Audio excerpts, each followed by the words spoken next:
Uncle কি হয়েছে আপনার? আব্বা, আরে কি হয়েছে বলেন তো। আব্বা, তুই বাইরে যাওয়ার পরে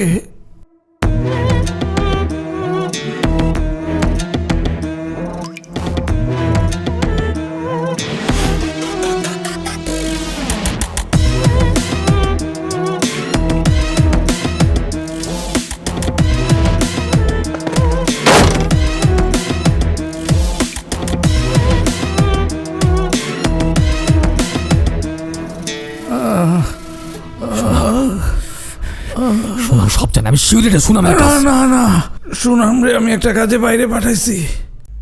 সুনাম সুনাম বাড়িতে ছিল না রে বাবা। এখন কি করবি? থানায় তো যাওয়ার উপায় নাই বাবা। আব্বা, যেমনি পারোস আলে আমারে উদ্ধার করে নিয়ে আয় বাবা। আঙ্কেল আঙ্কেল আঙ্কেল আঙ্কেল আব্বা। আপনি শান্ত হন, আমি দেখতেছি। শান্ত হন আঙ্কেল। আঙ্কেল